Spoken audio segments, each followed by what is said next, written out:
But you clearly have gotten over that. I mean, you recently had Vito at a at the veterinarian to get blood taken. Let's take a look at the at this picture that you have. And this is Vito and the tell us the doctor's name and the vet tech there. Oh, absolutely. So this is Dr. Amanda Full. She is a board certified veterinary neurologist up in the Lincoln Park area of downtown Chicago. She is, she and her team do an amazing job of caring for Vito. And this was his voluntary blood draw from a back leg, and just some amazing work being done by the team. When I couldn't be there with him. So I'm next door. Whoa, wait, back up. Are you saying that you're not even in that room right now?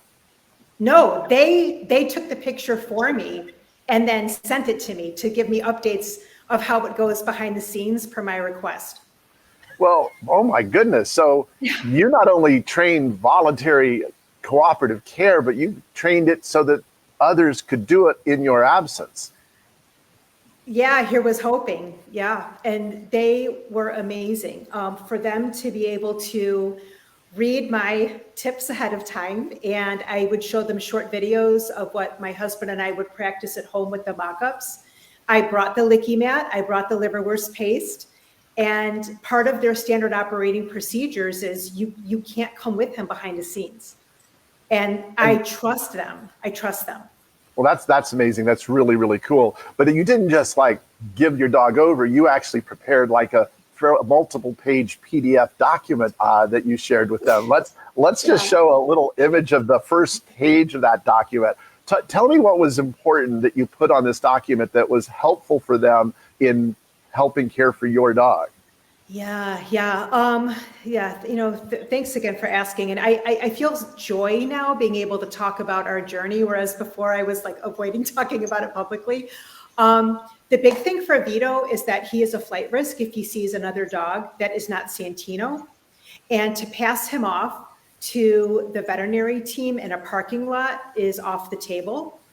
To do a pass off if another dog is in the lobby at Premier Vet Clinic, which is an amazing veterinary clinic in the Chicagoland area, is off the table because one, he's a flight risk, and two, he is going to become increasingly stressed by subsequent stimuli and completely shut down. So any hope of a full neurologic recheck with the requirement of a phenobarbital blood panel check is probably going to fall apart pretty quickly. So, thanks to learning from you early in my career with, zoo and aquarium training, a lot of proactive communication, but I didn't want to overwhelm them with too much. Right. So it was a flight risk. Yeah. No, that's really helpful. So good. I'm glad we got a chance to see that, and it gives some really helpful information.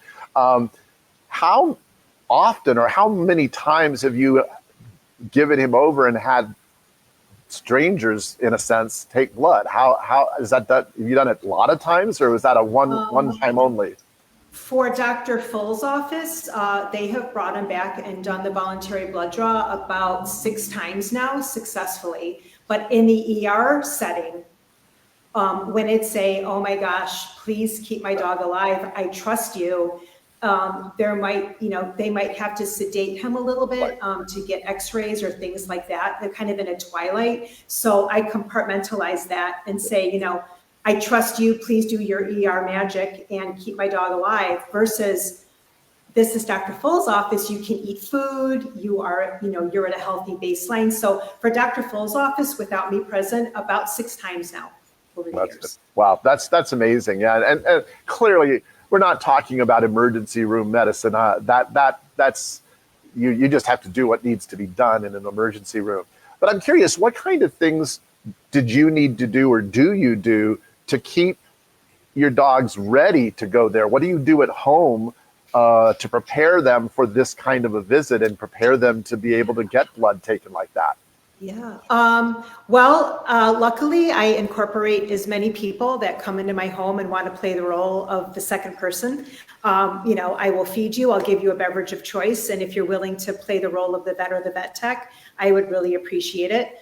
And my husband and I do a lot of the mock-up positions that if Vito's up for it, I'll demonstrate behind us right now.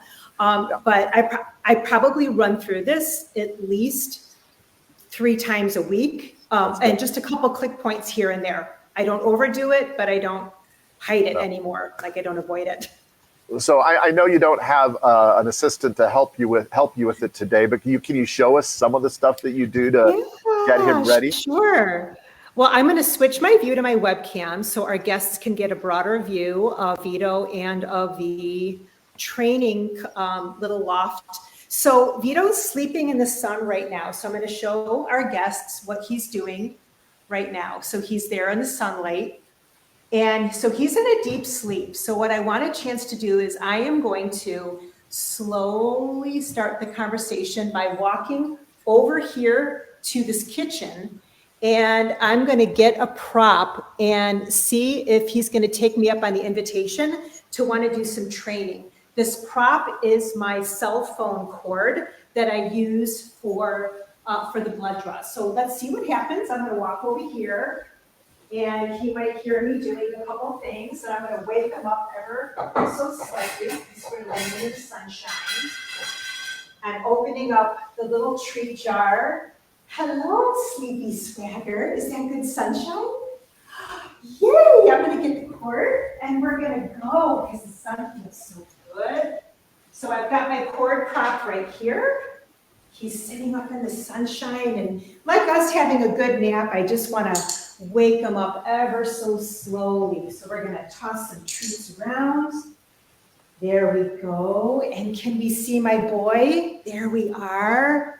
Hi, Swagger.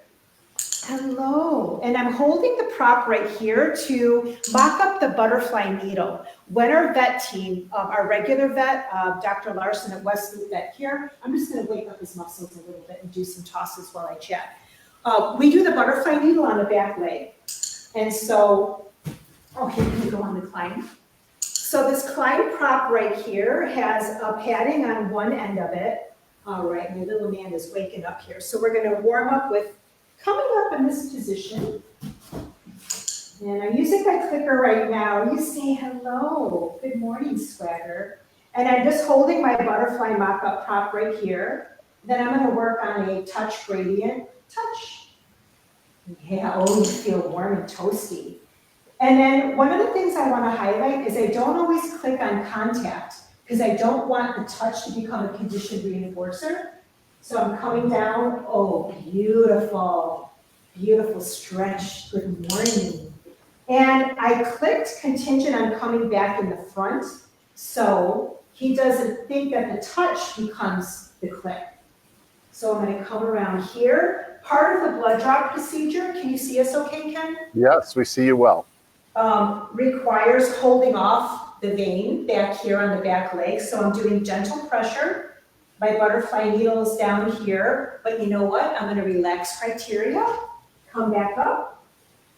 I'm going to do a tongue click. Beautiful job, buddy. And then on this next rep, what I'm going to do is touch. I'm going to come over here, and I don't mind him looking. I'm going to take the prop right here, and I'm going to come, and I'm just going to wiggle it along the vein and wiggle the tubing, which happens sometimes, so the dog might feel the stimulus. What I like about the butterfly needle is if he moves, the tubing goes with him. So I'm making contact with his back leg. I'm going to come back up here. That was a bit of a long duration interval. I'm going to give him a click for that. And I'm going to do the food placement straight ahead so we can come off nice and forward. And let me see if we can get a closer view of what we're doing here. Beautiful. I'm going to weave in some other tricks. Let him stretch those beautiful bones. Nice. And then what I also do to prep is what I call the reverse clownfish trick. So let's see what happens here. You want to go under? Nice. So I think it's important to train different positions for a blood draw. So Here we're doing, can you see okay, we're doing the reverse clownfish here. Yep. Ridgebacks tend to tuck their tails, so I promise he's relaxed. He's not tucking his tail. There's a fear response. Here's the gorgeous vein right here. A little bit of tactile with my prop here. Gorgeous.